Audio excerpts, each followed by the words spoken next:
when I got to the tutorial phase and I was no longer going through textbooks for the information that I needed, it's important at each of these phases to have a very sharp razor to apply to the material you're consuming.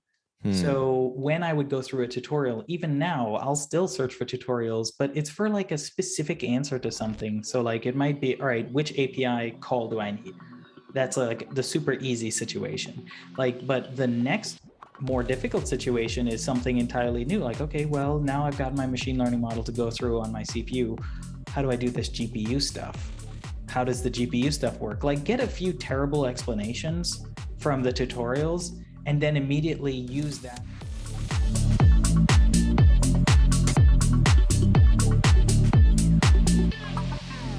All right, Marcelle, welcome to the show. Really grateful to have you on today. Thanks for having me, Mark. Perfect. So tell us kind of where you live right now and what you're currently working on at the moment. At the moment, I live in Pittsburgh, Pennsylvania, and I am on a pretty small natural language processing team working for Turnitin, which is a company in the education space. Their bread and butter is integrity products. So the one most people would know about is plagiarism checking, but we have since expanded away from strictly plagiarism checking to all sorts of variations on the idea of integrity. So plagiarism is a copy-paste integrity violation, but there are others, like you can have someone else write your paper. It's a totally original paper, but it's not your work. You can throw your paper into Google Translate. You can put your paper into, any other sort of online word spinners and all sorts of other things. So that's like one dimension of what we do. And then there are a few other different dimensions that we are looking to expand into. And the nature of the various use cases across integrity and like driving formative feedback for developing writers. So not only helping to curb disingenuous behavior in terms of academic writing settings, but also helping grow writing skills and creating tools to allow teachers to better administer those classes, either more efficiently or with greater clarity of purpose in what they're doing. So the nature of doing machine learning across all of those different use cases has sort of led us down a path of creating a bunch of reusable things across all of those use cases. So my time at Turnitin has involved a decent amount of tool making and a decent amount of trying to continually oscillate between being in the thicket of the weeds and zooming out to see the forest for the trees. So that means our features get reused across many of our different machine learning applications. The techniques that we're doing, the models that we're using are being repurposed continually throughout all of the different applications. And the kinds of models that we're developing are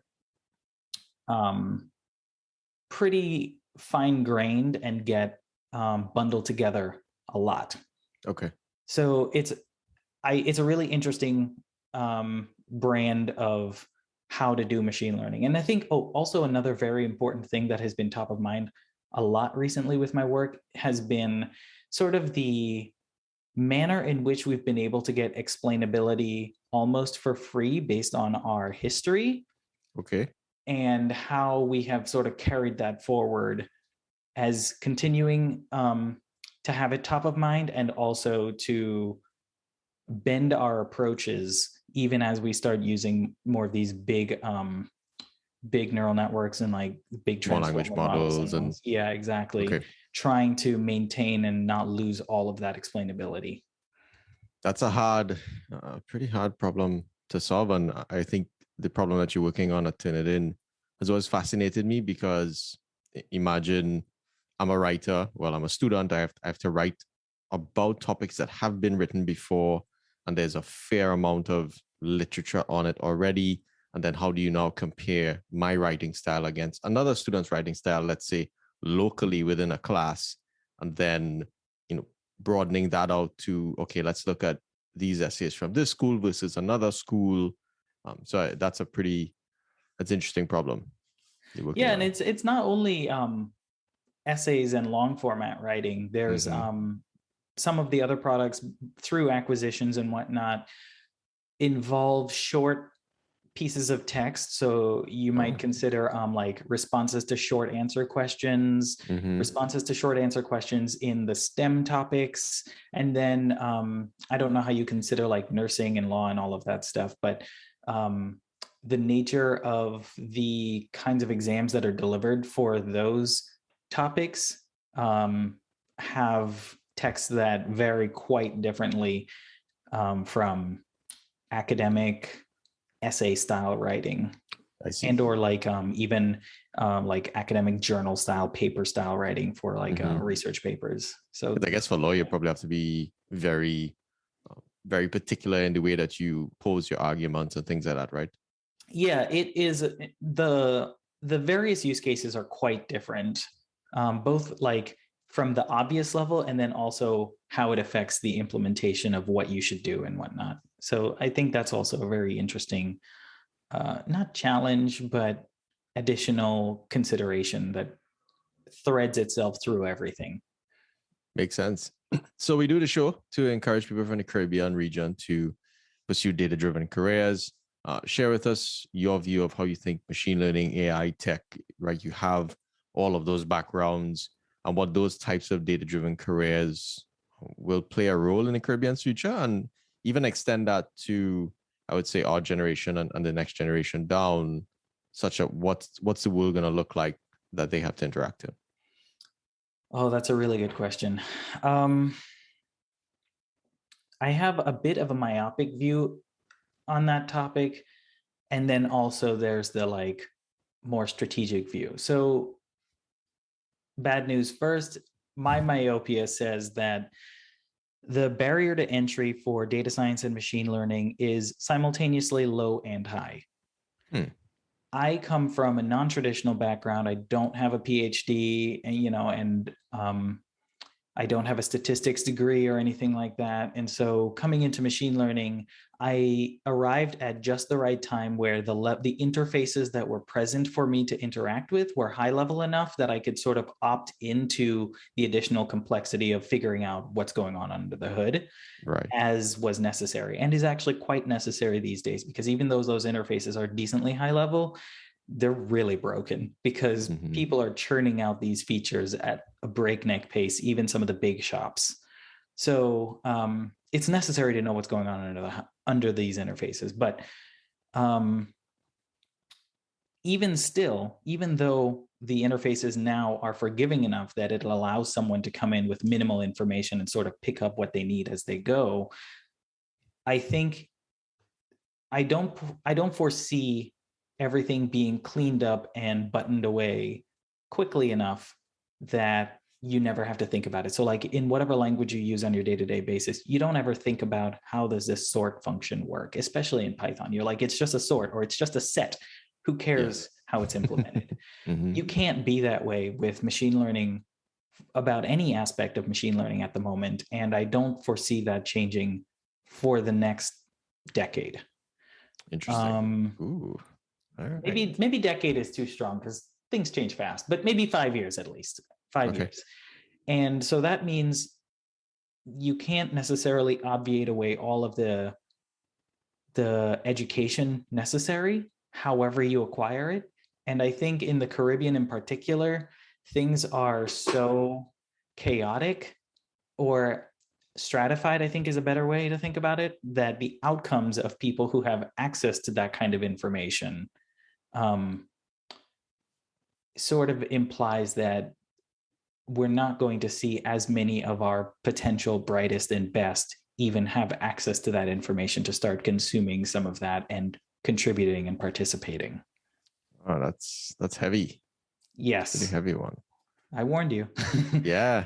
And I wanted to dig into something that you said around understanding what's happening under these interfaces. And I think one of the threads that people will pick up with you as a software engineer, you're speaking about interfaces and whatnot. So it's nice that you embody sort of the thing that you're very passionate about. But talk to us about the acquisition of that knowledge, right? How you kind of went about it. We'll dig into your career journey, but if you can give folks, a high level of what made you think you could go acquire that knowledge, essentially. Yeah, a lot of wrong turns, for sure. So many wrong turns. I think for anything that's valuable, economically valuable, there's going to be a lot of people out there trying to sell what they think is a shovel to the gold miners. Right. And there's a lot of information out there that will massage your desire to learn the material without actually giving you any of the skills that would be useful to like have on a day-to-day basis. Like there's a difference between theory and practice, and in practice, theory is not enough. Mm-hmm. So after taking a lot of those wrong turns, and I mean, like, I'm not going to name names, but sure, a lot of top universities will have these programs as just as like cash generating things where it's like get a 1 year, like, or not even a 1 year, like a 1 semester machine learning certificate. And you go through the thing and you're like, I still can't do machine learning. What? I still don't know how to like do the thing. Mm-hmm. So after taking all those wrong turns, I think it is necessary to step back and realize how the field got to where it is today. And my opinion of how that happened is you have, just like computer science and software development actually, is you have some pure thing, and then you have some other pure thing. So if you think about electrical engineering and physics, or electrical engineering and math, or any of those things, and some opportunity presents itself or some problem presents itself that is in between the two, and some people have just the right blend of skills to pull just the right pieces from each of those two different, previously extremely separate domains and bend it into something new and useful. When you realize that that is what has happened with all of the, especially computer science, but I think with computer science and machine learning, it's happened more rapidly. And so we've been able to see it. And so it doesn't feel as weird, but it is extremely weird. It just normally takes a lot longer. Anyway, when you realize that's what has happened, then it becomes quite apparent that what you need to do is get yourself enough of a mental model of what's going on in field X, what's going on in field Y, and in terms of like the not necessary knowledge of that field, the essence of those two fields, and then try to find the third, like in between, a necessary model for all of those, and then a separate effort of, okay, now let's try to connect all of these in a somewhat rapid version of what happened organically over the span of like a decade, or in our case, I think 2 or 3 decades.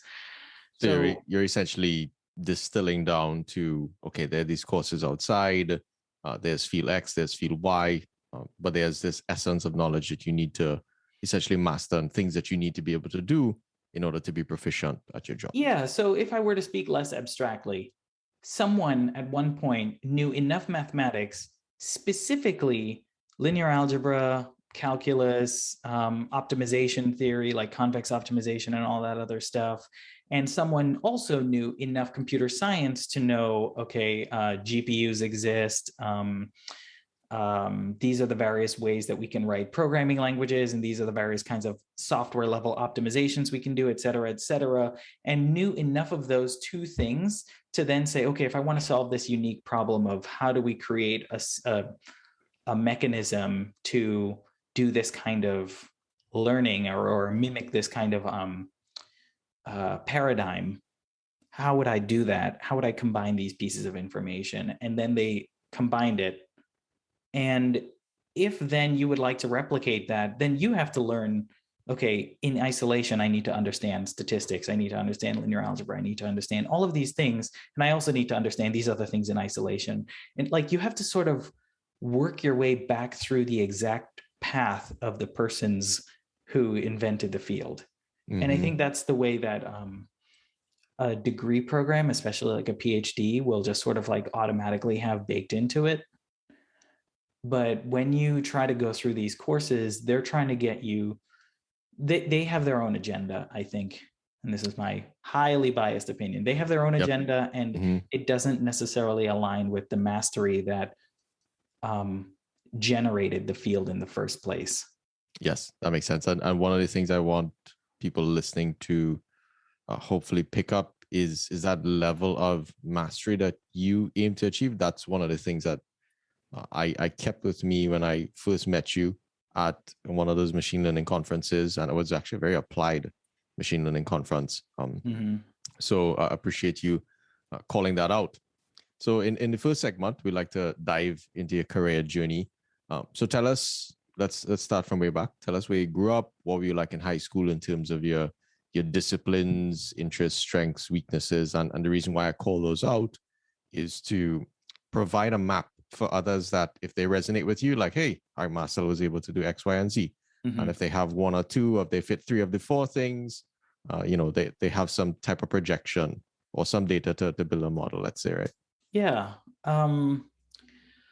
Well, obviously, I'm from the Caribbean diaspora. So when I was 11, my mom and I immigrated to Florida. And then very quickly, she linked up with a childhood friend. We moved to Reading, Pennsylvania, and then met some people, new people, and they helped us move to Ohio. And I spent the majority of my life until this point living in Ohio. In high school, actually, this has been inherent from day one, because I can remember, being extremely young and taking part in electronics and putting it back together, or like looking at systems in general and having this mindset of things are the sum of their pieces. And Yes. if something doesn't work, and this is a very rudimentary, obviously, because we're talking about childhood, if something doesn't work, then you can take apart the pieces and figure out the part. There's some method of understanding which part doesn't work, and maybe there's something you can do to remediate the malfunction. And when you put it back together, it should be resolved. And I think that innate or developed mindset of, and I think actually, if I go even further back, I would say that my mother was very, just like every other Caribbean mother, very stringent about education. And so one of the key lessons I've learned, and I think Sal Khan has this opinion too, but he obviously branded it as growth mindset.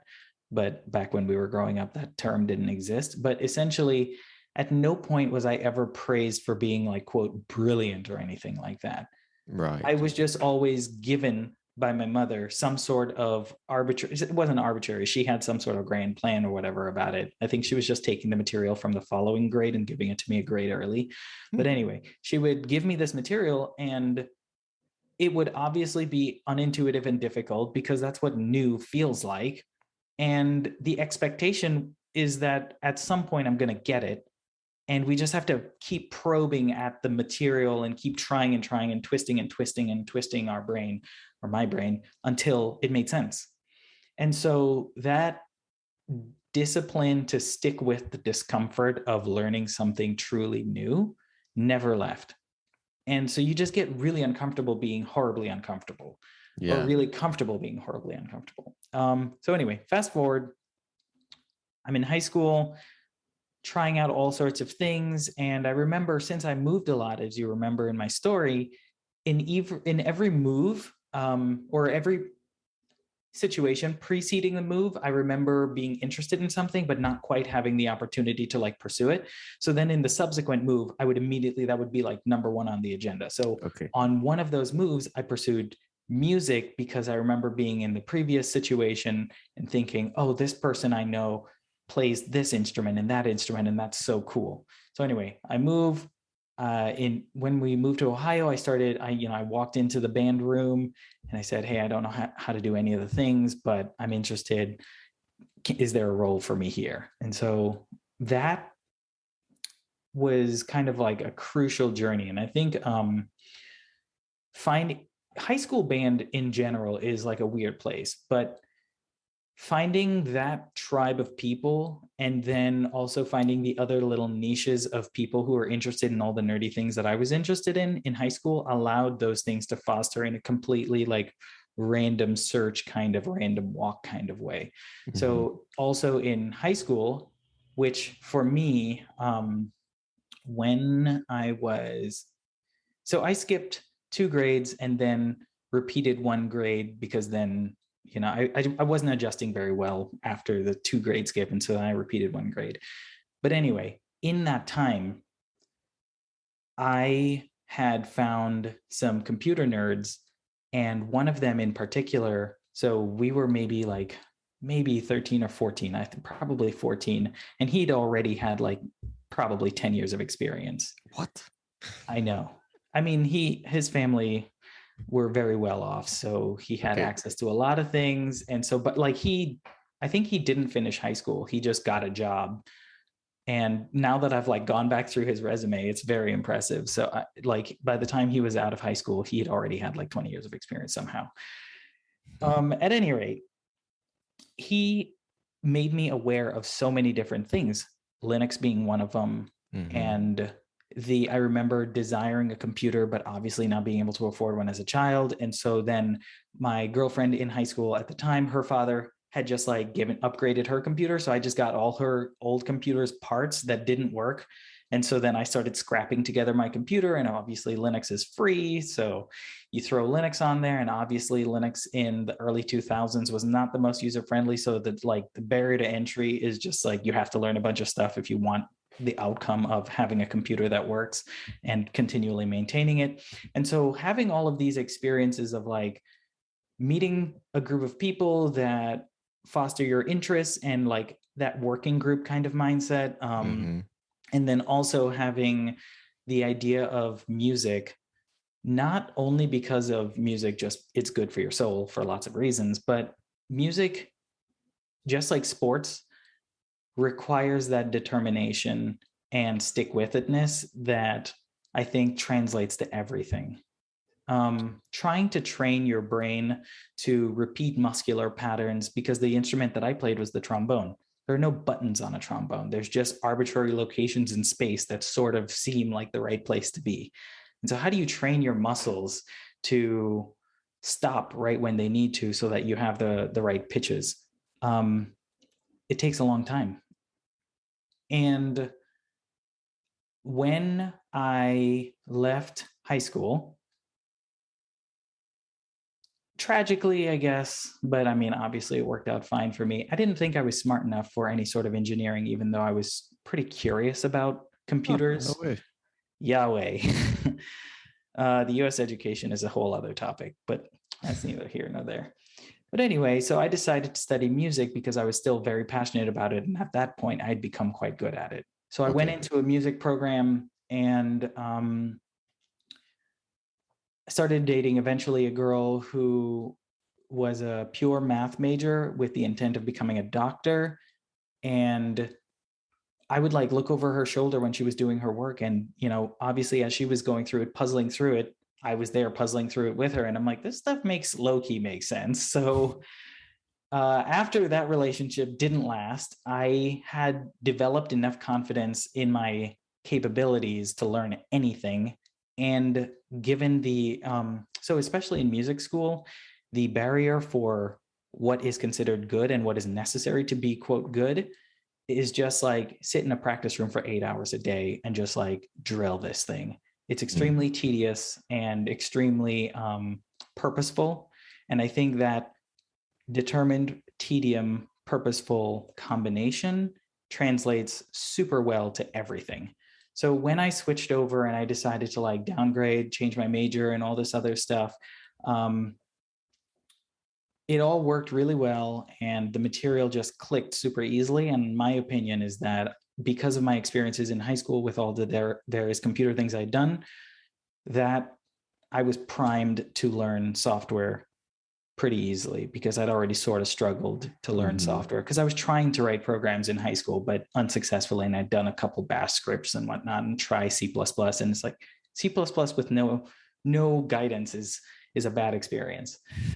C++ in general is.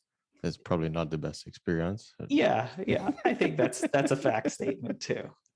Uh, so so let's fast forward through the story a bit because it's a long story. But essentially, switch my major, cobbled together some sort of a resume based on the things that I had done in high school, and was able to talk myself into an internship at LexisNexis.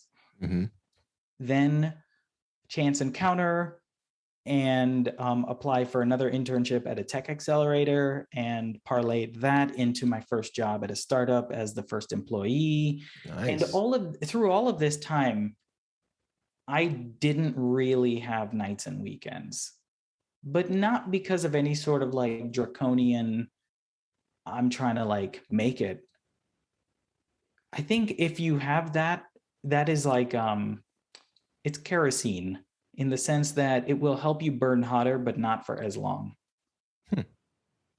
And what you want is hot coals that you can cook breakfast on. Like it'll stay warm or reasonably hot for an extremely long time. Yes. And so for me, the hot coals was just my ability to determine what I was excited about and continually chase that. So if that meant that I was looking at Node.js and trying to make a web app in Node.js, if I lost interest in that, I would just move on to the next thing that I was interested in, because I think keeping that spark alive is more important in the long run, or at least to get through the phase of you're just trying to cover a lot of ground education wise. I had a And question. so, yeah. So what I find interesting about your story is you didn't have access to computers growing up, right? Mhm. And I kind of wanted to show a flip side of the coin. I had access to like every computer almost that existed. My dad had a computer company growing up, and I couldn't give two shits about it for whatever reason. And it fascinates me to a very high degree, such that only now as an adult I appreciate computing. Whereas like that's what I grew up in, right? Building system, networks, all those types of things were in my like I could build any server that I wanted to in my house, but which is kind of crazy. Yeah. And you didn't have any of that, yet you had this insatiable desire to sort of go after computing. So I find that quite interesting. I forgot a crucial moment. My mom was friends with some people who owned a what is that? An internet cafe. Ooh. Yeah. And so I would go there and play computer games and quickly lost interest in the computer games and became more interested in the computer. But obviously, those machines are there for business. You can't take them apart. You can't install stuff on them. You can't, they're not yours. You can't really learn anything on them. But Makes sense. I think the one thing it did was got me excited about the idea of a computer, because before that point, I'd never really, like, I remember when my mom sat there and taught me how to use a web browser. So that was when I learned computers existed, one, and two, you can do things with them. The things you can do with them are amazing because Quake 3 existed. Yeah. I wish I had your sort of foresight. I was just like games, and then I realized, hey, I have this extremely addictive personality, so I should probably not play video games. So I shut that down real quick. And as you see behind me, I have a keyboard, which I have. That's I do too. Oh, solid. That's perfectly a prop. And if you put us both in a room and we had to survive, you would survive. I won't. And what's interesting, I bought that recently, a couple of years ago, out of the recognition that, and this is something I'll probably dive into a little later on, is the mental development of playing music, or that process of learning. And as I started following more and more machine learning people, the ones who are really, I don't want to call it gifted, the ones who are very good at bringing out something new or having a very relatable intuition tended to be people that played music.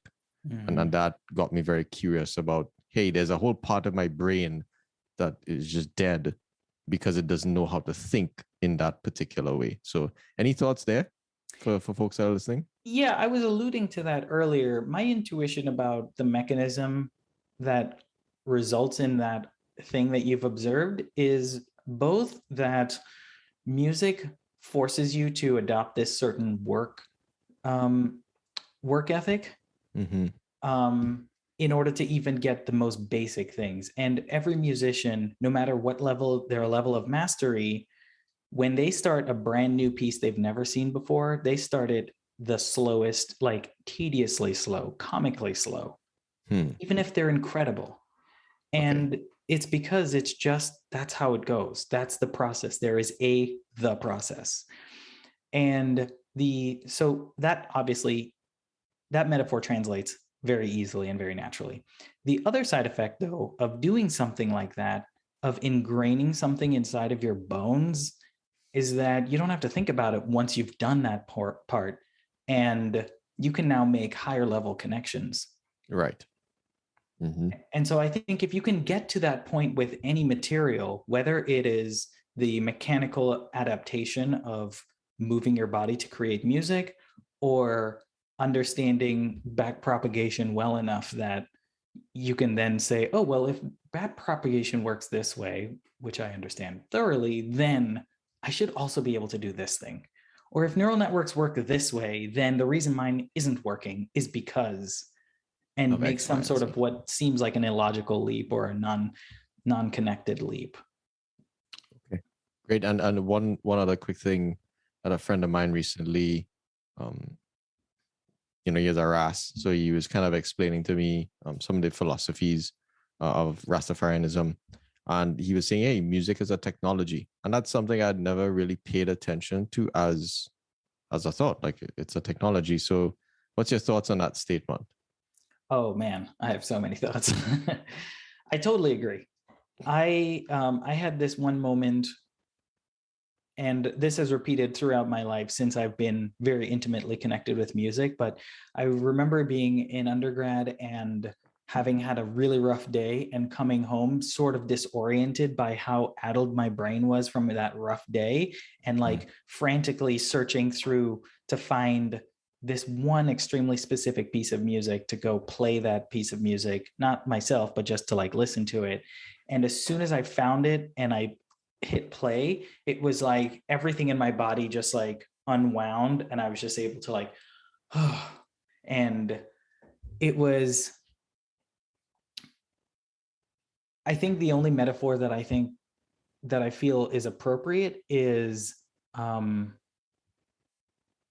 the consonant and dissonant vibrations of strings. If you think about it from like a physics perspective of like harmonic oscillations, there's destructive and constructive interference. And I think controlled interference, which is what you can describe music as, someone else is controlling the interference of how everything, how the sound waves around you are moving, can result in my very unscientific opinion, potentially constructive interference in your mind and allow you to think different or better thoughts.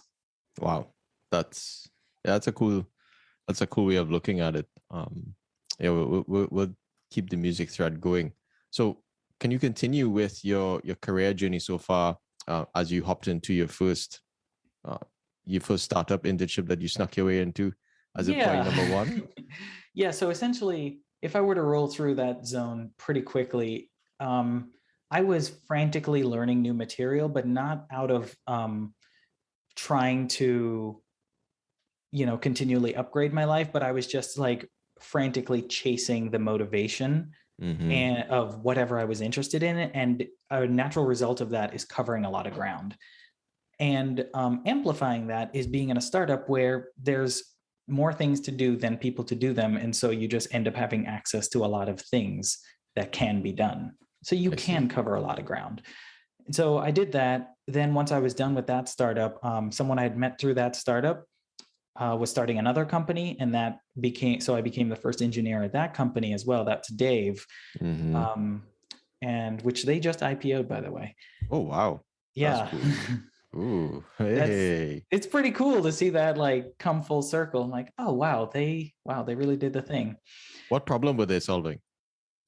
What were they building? Yeah, I would say it's like a microfinance kind of situation where you can give people without traditional access to money, give them access to money. And the specific bent that they had was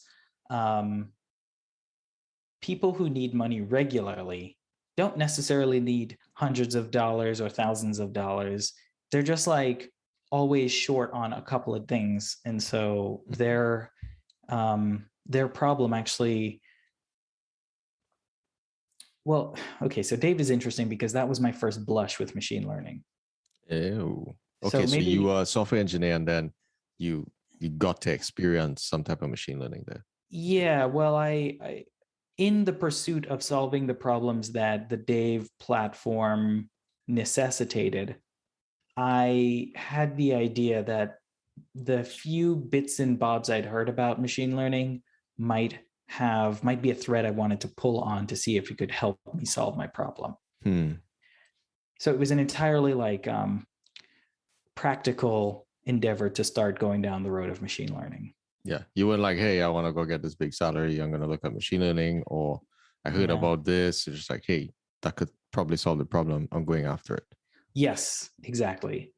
And I think continually guiding my journey through software and my career by that North Star, which, was exemplified in my previous job before that, where I was just like learning whatever was necessary at the time because there was just always this very specific thing driving me. I Mm-hmm. think that I stand by that being the most sustainable way to go. Okay. Like you might be a superhuman that can just be like, I want a big paying job, so I'm just going to learn whatever's necessary. Mm-hmm. But I have not found that to be the most sustainable fuel for myself. So I moved to Dave as the first engineer. They were solving this microfinance problem where, if I were to give it like in plain talk, we predicted based on your historical spending when you were going to run out of money next. Wow.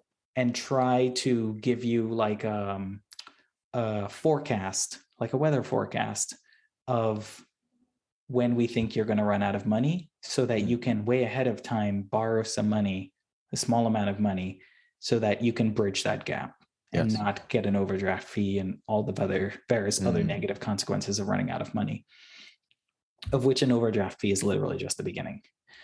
Yeah, those things are expensive. Yeah. And so that idea of, okay, if we have this historical knowledge of a person's financial history, how can we figure out what they're going to do next and when it's going to happen?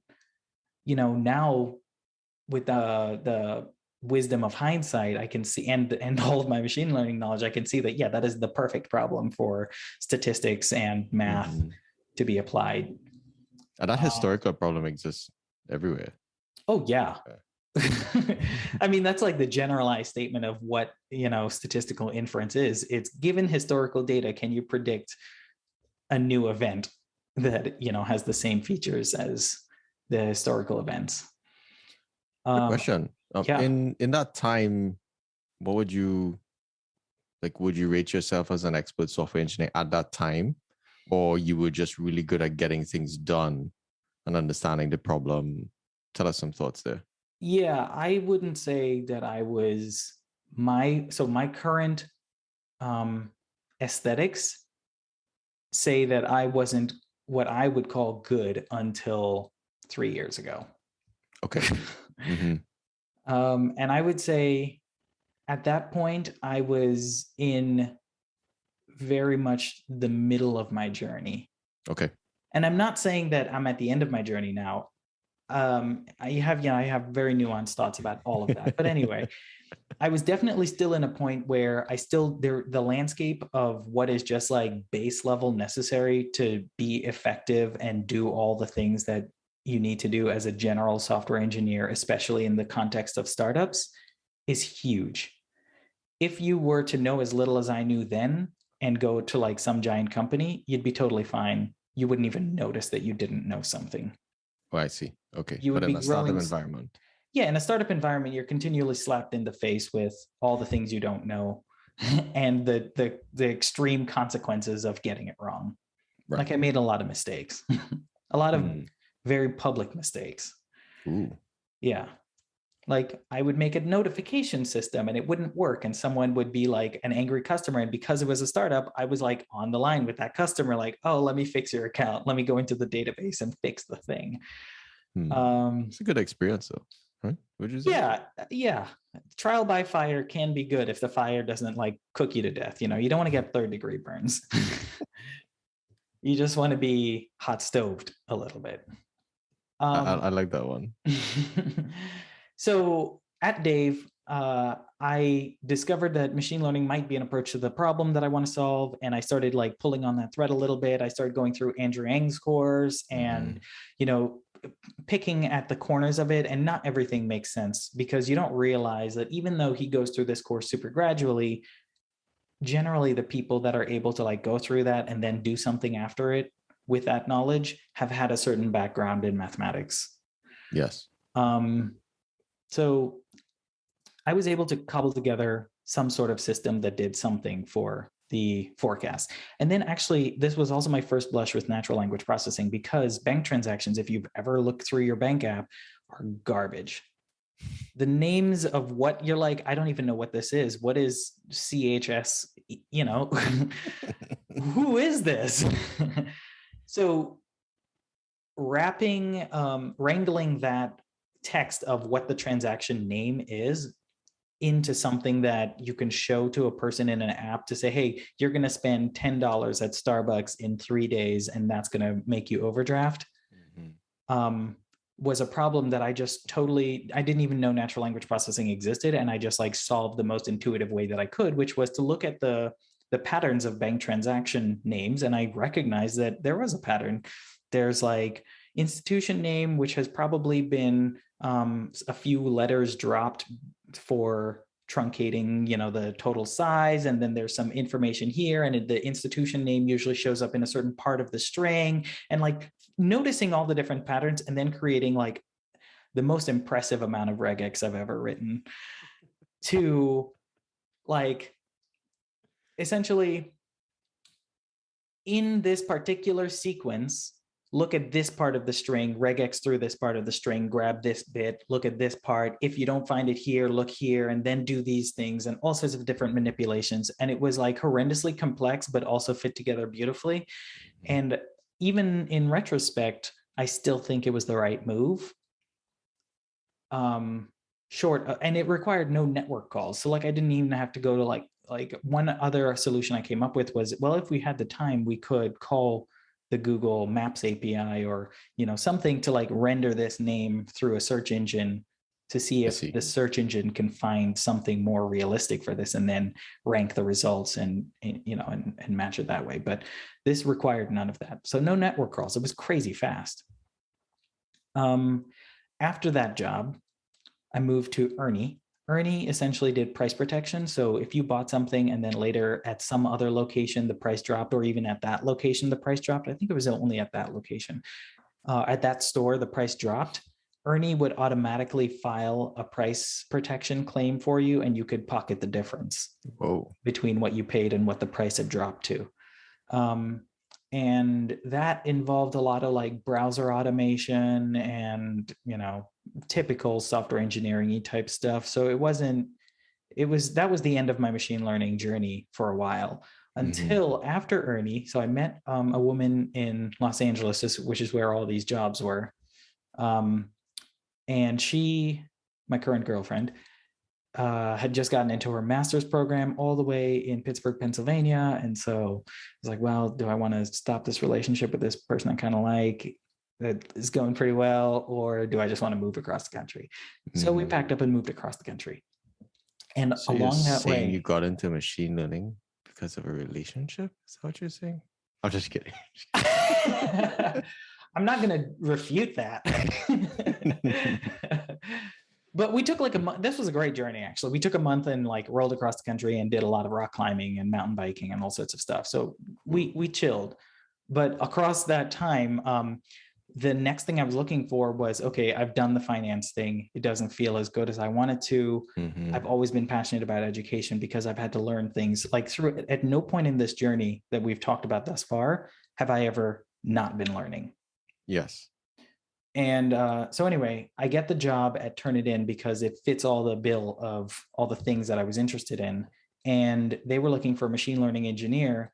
And I would especially in hindsight, not say that I was qualified to be a machine learning engineer. What I Okay. would say is that I was at that point a software engineer who was pre-good, just pre-good. Like I was on the precipice of being good. And that was a very useful fit for the job at the time because they needed more engineering skills, which I had. I had a wide swath of skills in everything. So I could do a lot of things day one. Yes. So over the time that I've been here, I have done all the engineering things, and obviously being exposed to more machine learning, especially in a production environment and especially up close like that, you can't, especially being a very curious person, you can't help but be like, I want to know all this stuff. I want to know more. And after all of the false starts that I mentioned earlier, the eventual plan that I came to for how do I like know this stuff so that I can be useful in the same way that my colleagues are, which by the way, all of my colleagues have like minimum 15, the majority of them 20 years and some sort of PhD type situation. So it's a high bar to cross. Yes. And the answer that I eventually found to that, based on the mechanism that I described earlier of look at what the field required to be invented and try to retrace the steps of the people that built the field, essentially led me to going through a bunch of university machine learning, software engineering type program requirements and looking at the courses and the textbooks required for those courses, and then just cover to cover reading all of them. Yeah, I remember you telling me that when I first met you. You're just like, yeah, I'm just reading textbooks and papers. And I'm like, whoa, why? And I think one of the things that stick out to me is the difference of approaches. In one where your education is feeding you, and to some degree that limits your field of view of kind of what's out there, right? Because someone's spoon feeding you that material and saying, this is the way, these are the things that you need to know, versus your approach where you looked at everything and said, you actually went looking for it. So I think your mind was actively primed to answer certain questions versus in a spoon feeding education type thing. And this is something one of my education grandpas told me, right? So when you get a PhD, your advisor's advisor becomes your grandpa or grandmother. And what he was sort of telling me, when you go to read papers, read the abstract and pause, and then ask yourself a series of questions before you continue reading. And that way your mind is actively looking for ways to answer that question. And I had, as a PhD student, you're just struggling reading and you're trying to read every word, understand, and completely abysmally failing every time. That's how it goes for sure. I think one of the important things to point out, though, is that reading all the textbook materials that I just described reading was crucial and necessary, but still insufficient. And I've now become very opinionated about what is necessary to master anything, or what I think is necessary in my necessary mechanisms for my brain to master anything. After that, the application of all of that knowledge through a project or a series of projects will necessarily highlight, just like in the startups, where I could see very clearly because of a problem that we literally had, like an active fire, where I was like, I don't have the information to know what to do about this. And so then you go searching and you're looking for a certain signature that the answer is going to have on it. Likewise, going through a project with all of that base and foundational information illuminates perfectly the knowledge that you need and the kind of knowledge that you need. You're like, I don't need to know how backpropagation works, like from a mathematical point of view. I need to understand how PyTorch is doing the things and what all of these things mean as I'm going, like it's a different kind of information. And so for that information, then you go through this like this ocean of a mix of YouTube videos, tutorials, and documentation, and like literally reading the source code of Hugging Face transformers, Hugging Face, TensorFlow, PyTorch, and PyTorch Lightning, like reading through the source code of all of those things for the specific problem that I'm like being not afraid of that API barrier. Mm-hmm. and then just going past that and saying, okay, how does everything work? And actually, that's a lesson that I got from my job at Ernie. I had an extremely good manager at that point, and he, like, I was failing miserably at some project that I had been assigned. And one of the things he asked me was, how does this thing work? And I was like, well, it kind of works like this, and this. And he was like, no, but how does it work? Like, what are the details of it? And he's like, have you ever read the documentation for how, like, the RFC or the protocol implementation or the protocol description or any of that stuff? And I was like, no. And it never occurred to me to just like go read the source. So whenever I have in my last 3 years encountered a situation where, I was just super confused about something, and in machine learning, that's just going to be like the default state forever because things are changing so rapidly.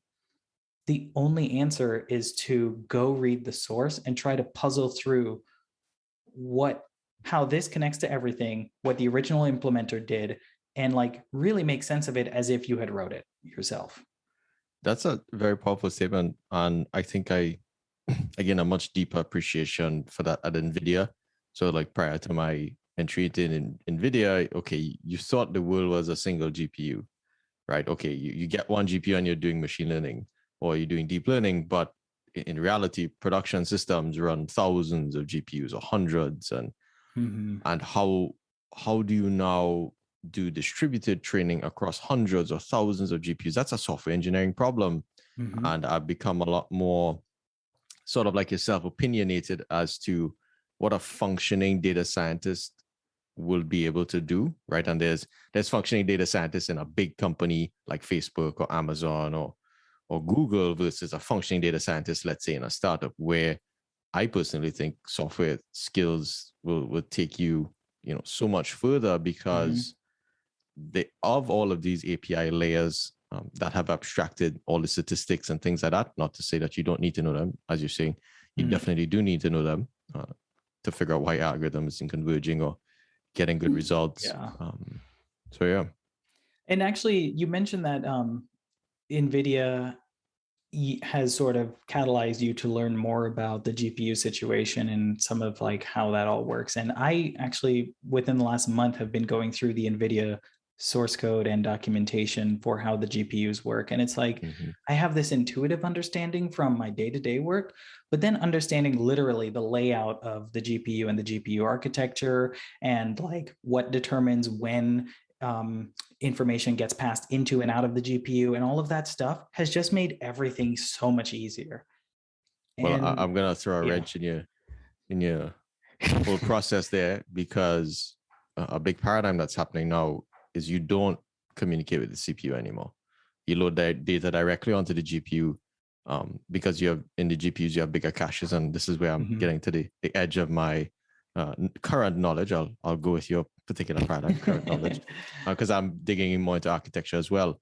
And all your processes live on the GPU and they pass data back and forth to each other. You're no longer pushing data back and forth to the CPU, and things are blazingly fast. So that's a You're new paradigm referring to shift. NVLink? So there is a networking component of that's crossing GPUs, right? So I have one GPU with this super efficient interconnect to another GPU, so I can now pool their memory. But even within a GPU, so now when you go to do model deployment, and let's say you have an ensemble model, that model will now live on the GPU, and instead of the CPU passing data to the GPU, that data can come directly into the GPU, and all the different processes on the GPU. Prior to some of the new memory formats that they've done, you would have had to push that data back out to the CPU from process A to get it to process B. But now they can communicate directly on the GPU, so things are just a lot faster. And then you hold multiple models on a single GPU in production. So that's kind of cool.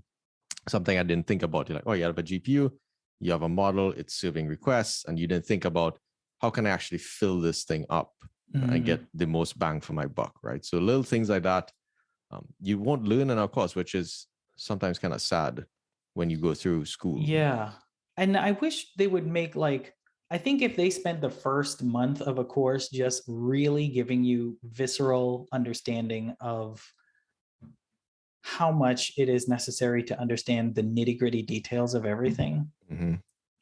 I think that would change everything, because it's like I don't need to know everything right now, but I have to have this process in place for how I acquire new information and answer new questions. Like the majority of your questions and my questions on a day-to-day basis are unfortunately not answered on Stack Overflow. It's sad. It's actually very nerve wracking because you're like, oh, this new bug came up, and you're like, oh, what's gonna happen? What am I gonna do? Yep. And you, like you're saying, you have to go dig into the source. And then another thing I wanted to comment on was for people that are learning machine learning, most of the examples are very simple. Oh my God, I know. And it does not translate to what it is I'm working on at all. I'm like, this doesn't help me at all. How many So, times can I train the housing model? uh, and I always advise people who are, let's say, going into a boot camp, or you're trying to short circuit the path to getting a data science job, and you post a common project, just don't post it. I don't, at least for me, it does not signal to an employer that, hey, you can do something novel, you can do something outside of the box, versus saying, okay, I'm gonna go scrape together this Twitter data set on my own, completely random. It's gonna have 500 data points because that was painful enough to collect. Great, but you built an entire project. It sucked, but I went through the entire mechanics of putting your servers together. I All of those things. emphatically agree with everything you just said, because it's a whole different scale. It's like not even the same as following the tutorial. And can you comment on this notion of tutorial learning versus self-discovery learning? I think this is something I ran into, right? I think if you, having gone through a PhD and your brain just getting abused to some degree, right? I became very disingenuated with the formal education process of sitting in a class and you tell me these things. And I'm like, this is not really what I need to know to solve the damn problem that's going to help me keep my job or whatever, right? Yeah, exactly.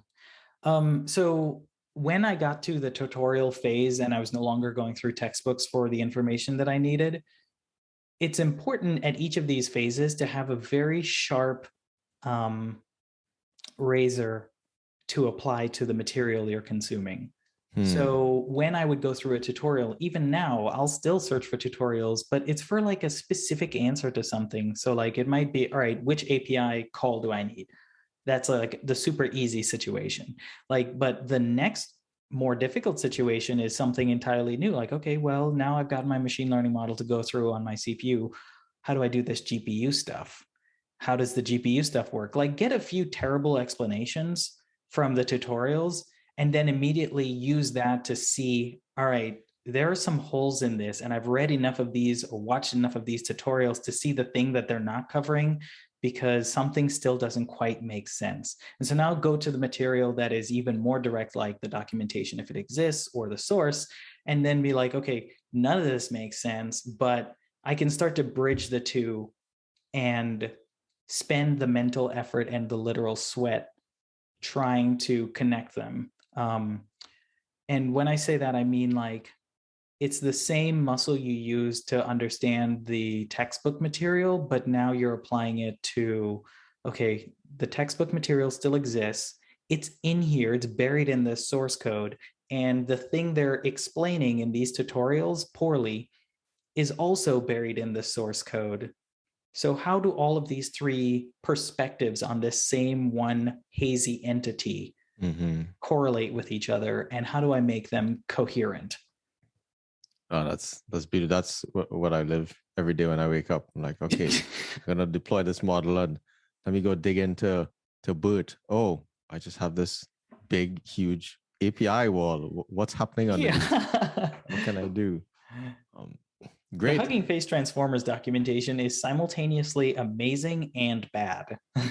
Yeah, and I think you and I share similar traits where you kind of want to dig in. You want to know why this bloody thing is working. And even in my own journey into the mechanics of BERT, you had to go look in so many different places for someone to clearly say and simply say, this is what's happening. right? Yeah, I think also developing and practicing and growing the ability to ask the right questions. So I say it that way because it's not a skill that you can just tell someone this is the like ask this meta question in order to figure out the actual question you need to ask. It's not that simple. You just have to like learn from asking all the least efficient, least good questions. So one of the kinds of questions that I've learned to ask is like for instance, why this batch size? How do I determine the batch size? Why this learning rate? Why this? Why that? Why everything? Which are the hyperparameters that matter? Instead of just arbitrarily going up to like grid.ai and like sweeping over every single thing that I have a toggle for. Like, why? What does each of these things do? And honestly, there's not an explanation for most of it out there. But if you can experiment enough, and this is how I approach my work, I experiment through all of these different things. And now, like, for instance, one problem in particular I've been facing recently is I've been training a language model on bibliographic references. Okay.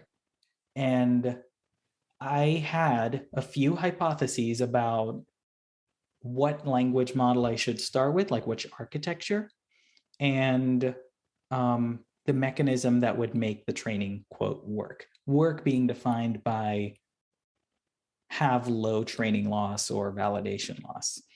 And as I was going through that, I discovered, okay, well, I keep running into all these NANDs, and I have two 8 gig GPUs, and when I use the giant model, it doesn't fit on the GPUs. When I use the super tiny model, it doesn't learn very well. When I use this like intermediate model, it at least works, but it doesn't converge on anything super useful. And so then you start toggling all these like other things like, okay, well, I toggle the batch size. And actually, despite all of the internet saying bigger batch size, max out the batch size, I found that I get really great results with these tiny batch sizes. Why? What could possibly be going on? And so then you have to think, okay, what is going through this model and what is it doing? Well, the model is getting a tensor.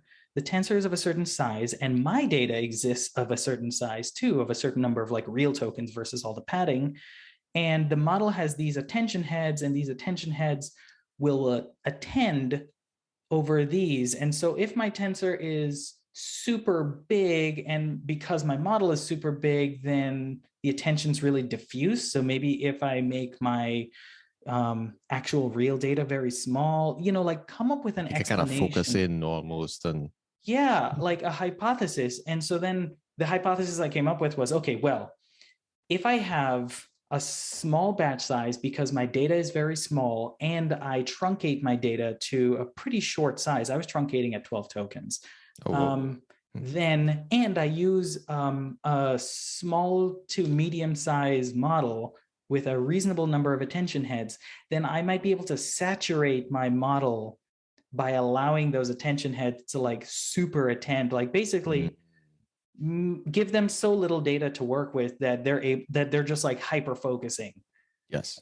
And cool. Then it'll just be like, yeah, this is an easy problem for me to solve as a model. And I observed that the loss went in a favorable direction.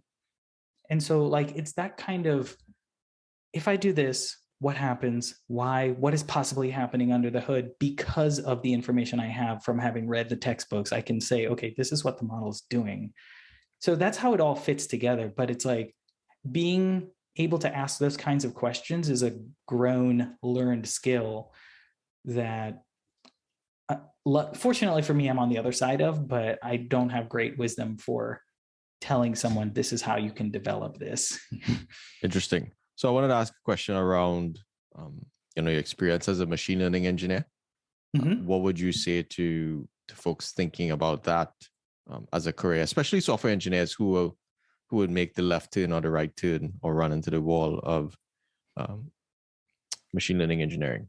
I sort of feel like if you're already a software engineer, you can do it. Cool. Only problem is that most people have, especially the way capitalism works, it rewards you for doing the thing you're good at. And so the only problem with that model is that you forget what it's like to be bad at something, like catastrophically bad at something. So And I mean, I get that there's like a, when do you cut your losses and admit that you don't want to pay the price that is necessary to enter? So that is a question you should reasonably ask yourself. But I think it's only a question you should reasonably ask if you have set up the schedule properly. A Yeah. lot of people were like, okay, I'll give myself 14 weeks to go through this course. And if I'm not a machine learning engineer after that, then I guess I'm not smart enough. It's like, no, I've been at this job for 3+ years and I still feel like I'm continually big brain time trying to like, what's the next level look like? Mm-hmm. And every time I learn a new way of thinking, a new way of shifting my brain, a new like magnification level, it helps refine, like sort of through a back propagation process, but it helps refine the way I look at everything that I've previously experienced. That And makes it sense. helps me figure out how I can move forward again. Great. So yeah. So I wanted to shift as we've covered your career journey, and I think the things that stick out are you've leveraged your background in learning in music, but the rigor of learning music, and have applied that simultaneously to the rigor of just learning new things in your machine learning career. But you're a sports enthusiast, so I recently started back climbing and riding myself. So tell us about, how that has, I don't want to call it giving you balance, but how has that added to your equation of, you're a whole human being doing all this machine learning stuff. Tell us about that. I unfortunately approach everything very similarly. Yeah. So with mountain biking in particular, so actually both with coffee roasting and with mountain biking, there is definitely the same approach where, I cover the landscape grossly and at a very high level. I don't intend to make any sort of like amazing retention from the material that I cover. And continually practicing and asking myself questions that are purposed to help me improve. And it's not like generic questions like, how do I get better at this? But it's like, I just had a good time doing this thing. Like the roast that I just made was amazing. Why was it so good? What did I do? Or I was just mountain biking this trail and damn it, that was the best I've ever run through that. That was the fastest I've ever run through that. Why was I able to do it so well that time? Or conversely, when the thing goes horribly, which is actually more instructive, why does it feel so hard today? I was amazing yesterday, or I was amazing 3 days ago. And as I'm going through the activity, so that's both retrospective and pre-perspective. I don't know what the word for that is, but ahead of time, there's the post-mortem and the pre-mortem, I guess, whatever. There's also in the moment questioning. So the zen that I experience while I'm mountain biking, especially downhill, which is quite fast and very like reactionary, I'm asking myself quite a lot of questions immediately after a thing happens. So like I'll like carve through something amazingly and be like, oh, I have become sensitive to what it is I just did that made that work out so well. Like the reason I was able to like carve through that so perfectly was because I X, Y, or Z. Or as I struggled through something, I'm like, oh my God, that was so hard. And immediately after, I was like, why was that so hard? And it's like, I have all the information right here because I just happened. Oh, it was hard because I hit this hill at the wrong timing and I changed gears at the wrong time and my feet slipped off the pedals or whatever. And so next time I try this, I'm going to specifically have this one experiment. That might be think about your foot pedal connection, or what's the best gear to be in when you're climbing a hill of this grade? Or, like very specific questions. You don't have to ask all of the questions. You don't have to have the whole lay of the map of like all the nuance of everything, but just try one very specific thing. So that's my approach to everything. And I think having the benefit of having all of these other activities and many of them being sports allows me to interact with that part of myself in a non-exhausting way. Like I'm wiped out at the end of the day. I can't do like lead code problems for fun. I can't, like I have very these days, especially since I'm like thinking so hard these days, hard time like diving into any of the like off hours experiments that I want to run. Like I Yeah, have all brain is sorts of just dead. ideas. Yeah, I'm just like fried. But my personality is not different. Like I still have all of those desire to ask those kinds of questions and interact with a thing in that manner. And so having the exercises and the various hobbies that allow me to interact with myself and my world in that way, but in a non-exhausting way, in a restorative way, I think has been super crucial, specifically, especially in this pandemic, to like Yeah. maintaining. And then you're getting all the trees, right? Yeah. That's beautiful as well. Yeah. Wanted to ask a quick question about coffee. So educate us about coffee. So when I go, okay, if I buy something that's roasted in the store, talk to me about that. Is that all right? I have let's a go to few words Folgers there. first. I'm gonna go hard. So first of all, you should buy your coffee from a coffee shop. Okay.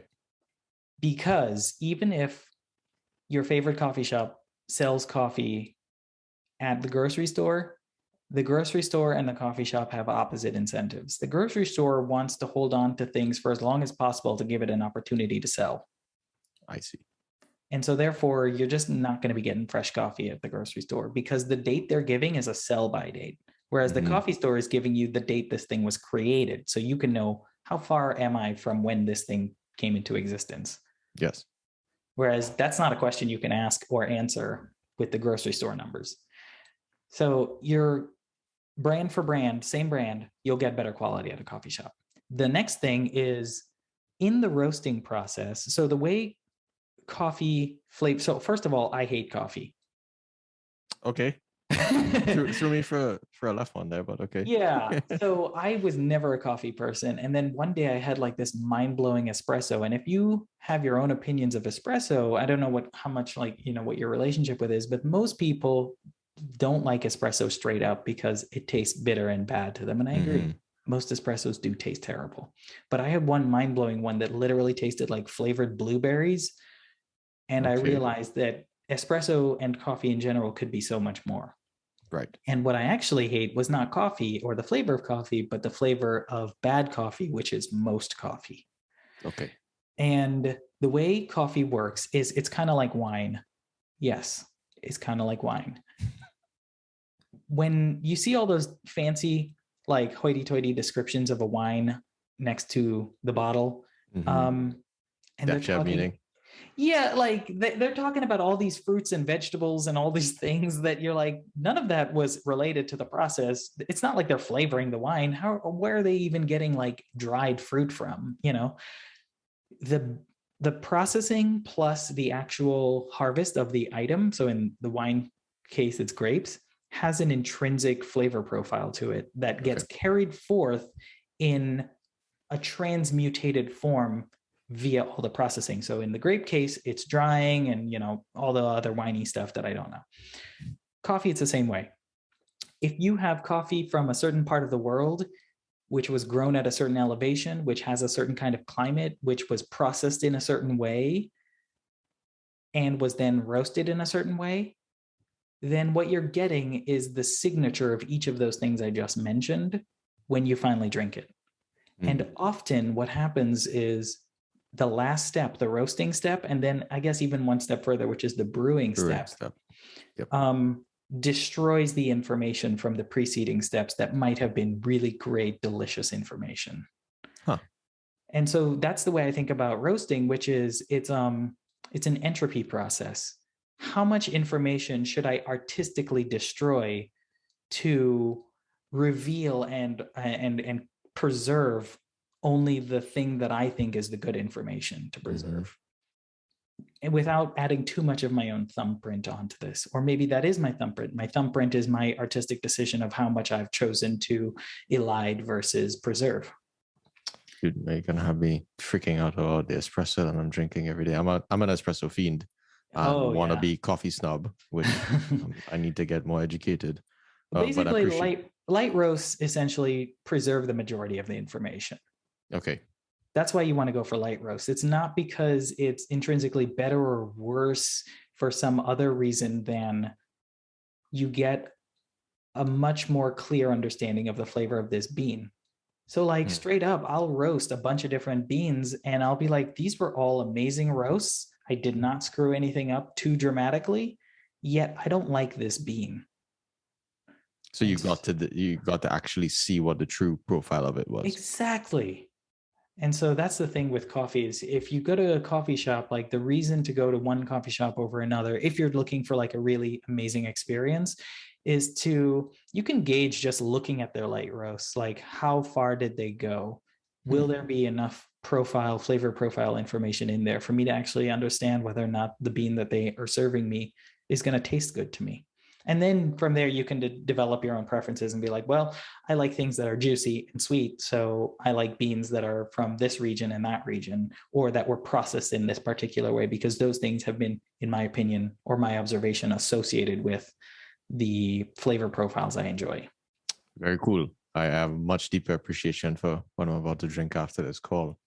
So in the last segment of the podcast, now that we've gotten a deep dive of your career journey, and I think you've shared with us lots of valuable tidbits, but you're very passionate. What would you sort of recommend to listeners? I know you said in some cases you don't have the best answers, but what would you say is the best way to cultivate that passion that, let's say, you have for machine learning? And it seems, if I understand correctly, hey, that's the thing that's happening right now.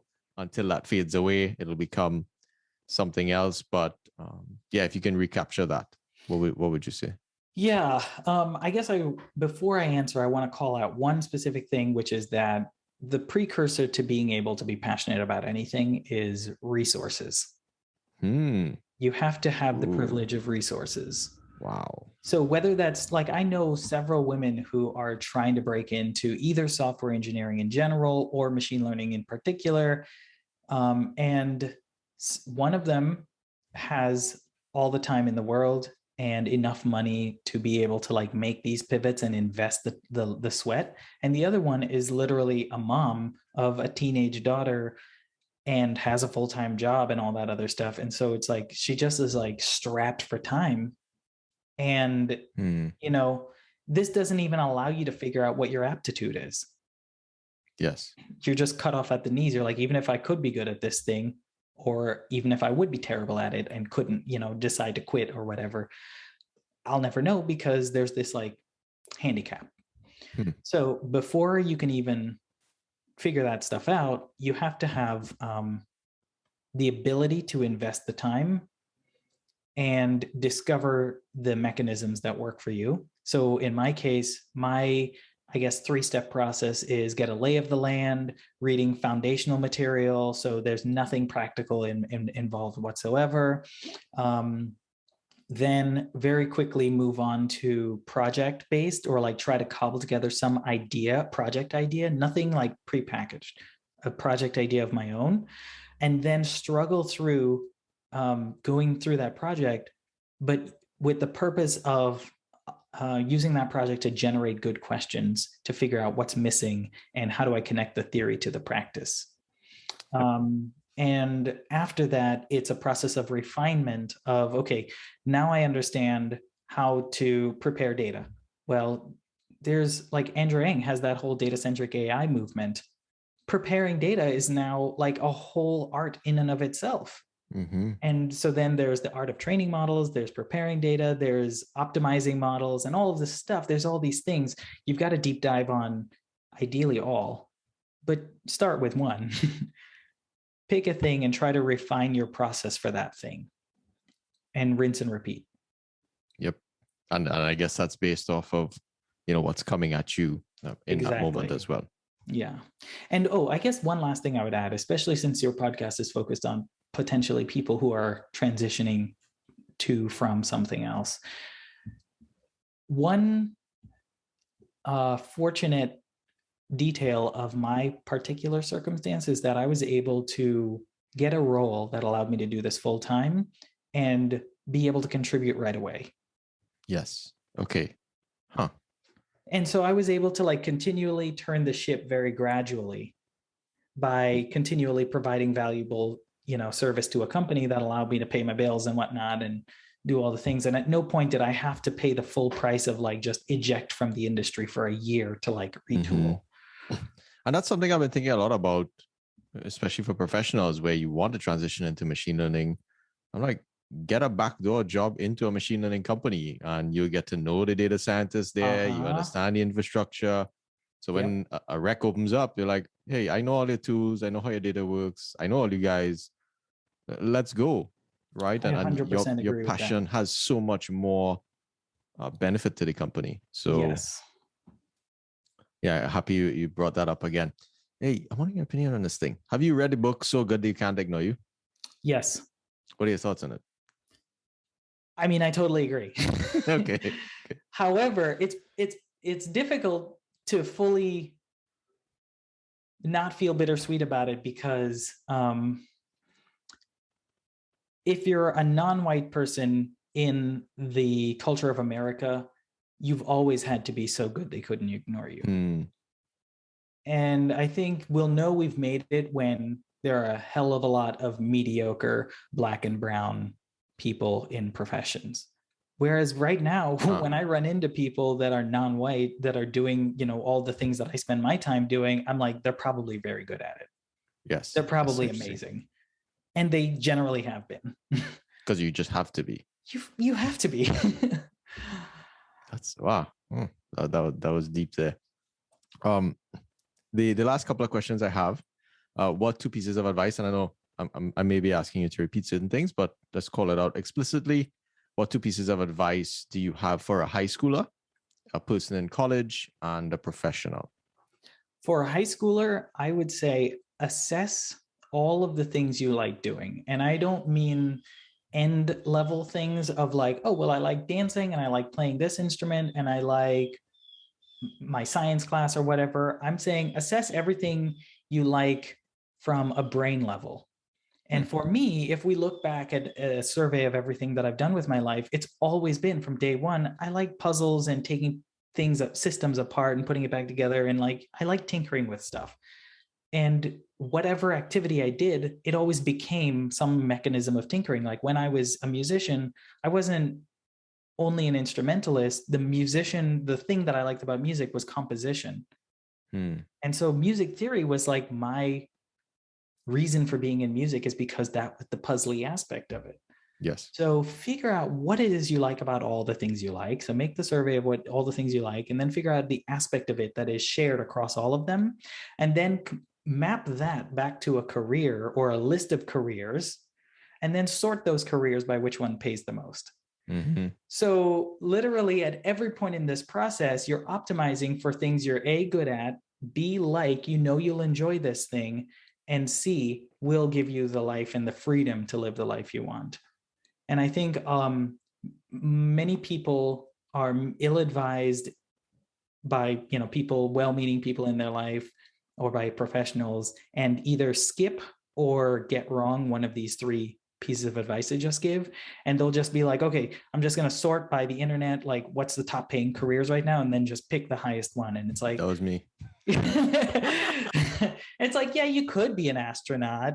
I don't think actually being an astronaut pays the most, but the point is you could be a rocket scientist, but the distance between you and rocket science at any given moment is probably way further than the distance between you and something else that you might have a better predisposition for enjoying, and also pays, whatever your threshold of good money happens to be.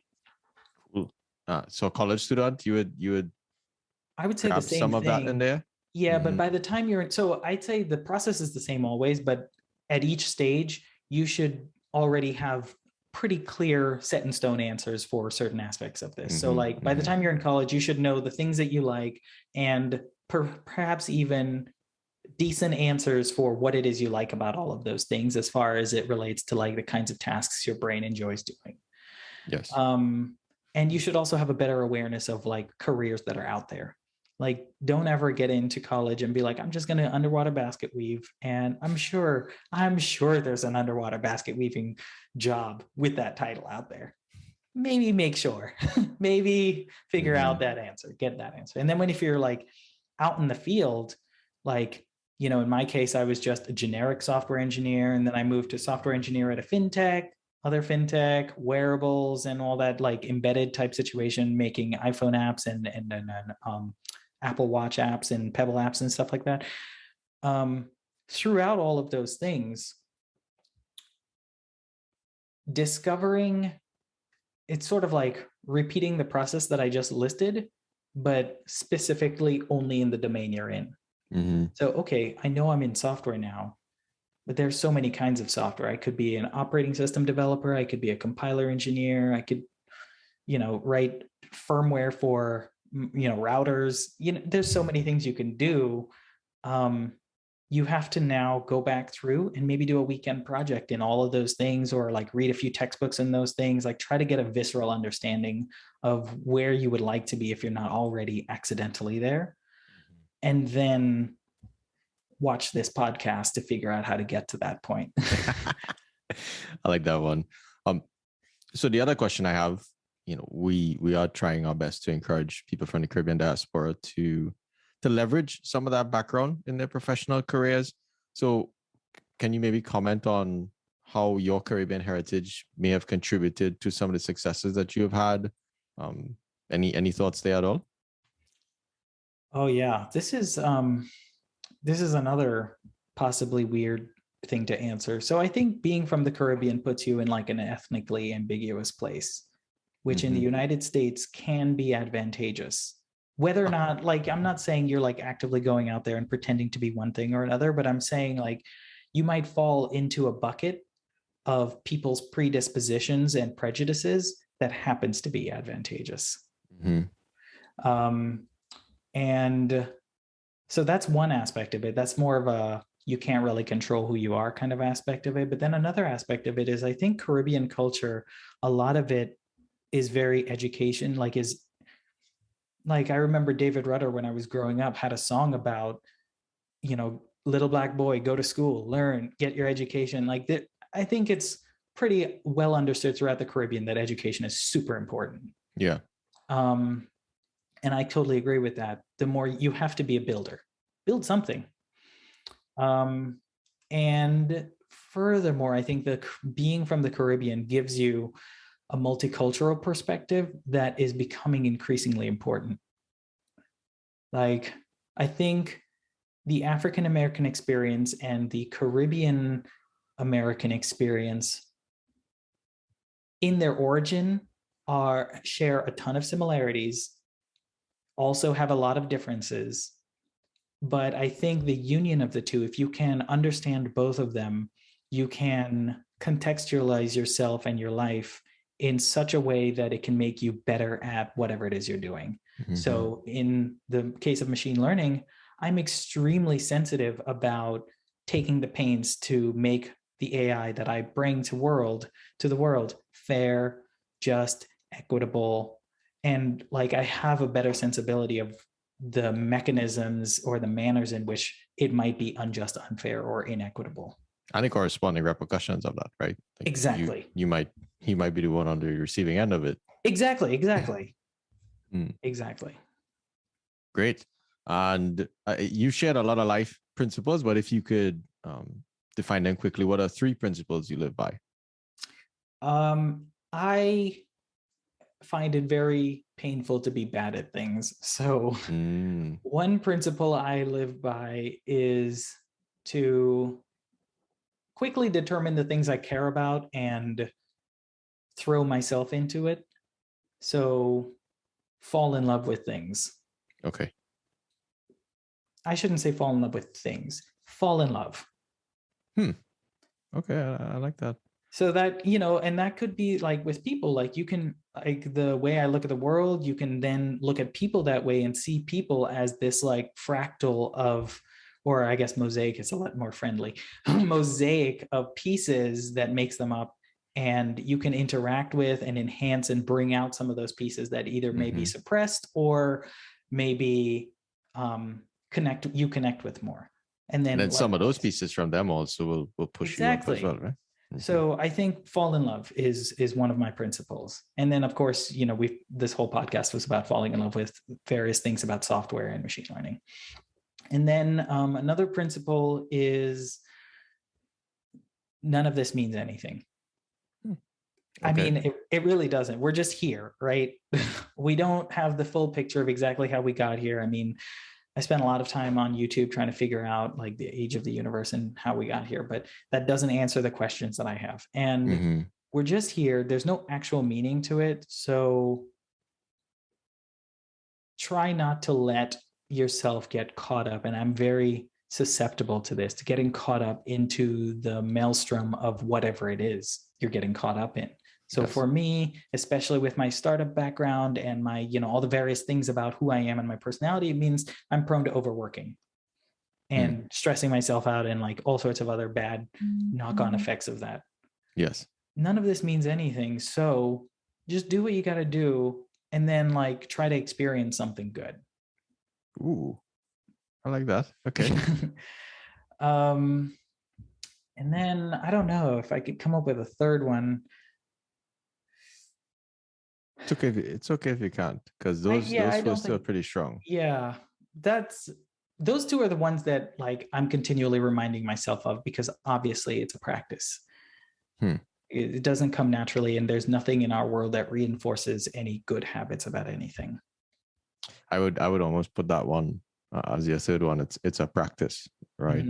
It seems great. And so my last question, what are 3 books you recommend for people to read? You could split that into machine learning or just life in general, even though it's meaningless to some people. Well, it's meaningless in the grand scheme, but it's meaningful in the local. Absolutely. If you can pick one book from any of these authors, you'll have done yourself a service. If you can pick a James Baldwin book or a Toni Morrison book, you'll have been better for it. Specifically, Ta-Nehisi Coates's book, Between the World and Me. Okay. I think was, especially as a Black man, first of all, it's just an objectively beautifully written book. But then as a Black man, it was extra resonant. And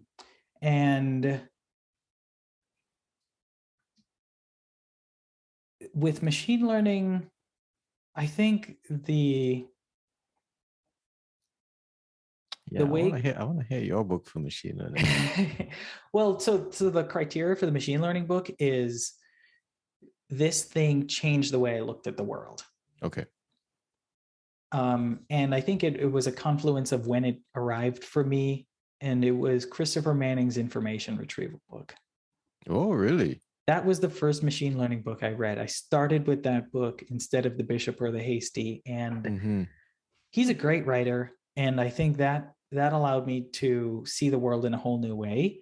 And then likewise, I bet this could be served by any book, but and I actually haven't even read this one yet. I know that people have said this is the way this book is, and that's why I would like to read it. So Leonard Susskind, he is a physics professor, and his treatments of various topics in textbook form are apparently extremely enjoyable to read, just like for the edification. And finally, any book about mathematical proofs. Okay. Yeah, that's a strong one. Yeah. Like I have the one that I like, which... Is it real analysis or something? Or Rudin? Is it Rudin? That book is heavy. Jay Cummings. Jay Cummings. Okay. Yeah. It's...